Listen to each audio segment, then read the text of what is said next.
Wada Matar wraps her date in gauze and gives it to her 2-month-old son to suck on, for lack of any milk. They're displaced and sheltering in a school in Al-Nusayrat refugee camp in central Gaza. Hunger stalks the Gaza Strip, and almost 1 in 10 children under 5 are now acutely malnourished, according to initial UN data. The doctor said the baby was weak. He wouldn't stop crying. I resorted to dates to keep my son quiet. He used to keep crying. I had to give him a date because I can't provide milk for him. Because there's no food, there is no fruits. As a mother who just gave birth, there is no fruits or vegetables. There is nothing in Gaza. The situation is really difficult.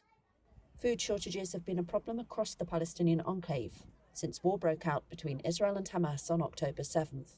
The hunger children face is even worse in northern Gaza.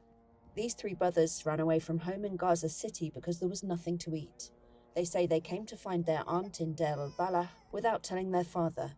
Their mother had been killed and they only ate every other day, often loaves made from ground down animal or bird food. Saad Shahada is 11 years old. We used to eat bird food. It was bitter. We did not want to eat it. We used to do so forcibly. We used to have a small loaf every 2 days. We did not like it as it was bitter. Aid agencies have accused Israel of hampering deliveries into Gaza and say the military has prevented distribution outside southern areas around Rafah. Some of the few aid trucks to reach the north have been mobbed by desperate, hungry crowds. Aid workers report seeing people thin and visibly starving with sunken eyes. Israel has denied there are any limitations on humanitarian aid entering Gaza and has put problems down to UN distribution capacity. The boy's aunt, Iman Shahada, is heavily pregnant. She says she lost her husband in the war and was left alone with her daughter. She cares for the boys as best she can.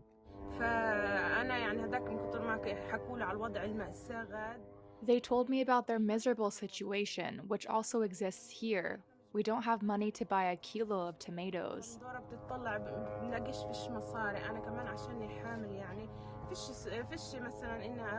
I am also pregnant. I am not getting the nutrition needed, so I feel tired and dizzy. I had to stop breastfeeding this child because I am pregnant. Israel launched a war on Gaza after Hamas militants attacked southern Israel on October 7th, killing 1,200 people and taking about 250 hostages, according to Israel. Israel's air and ground assault has killed nearly 30,000 people, according to Gaza's health ministry, and made most people homeless.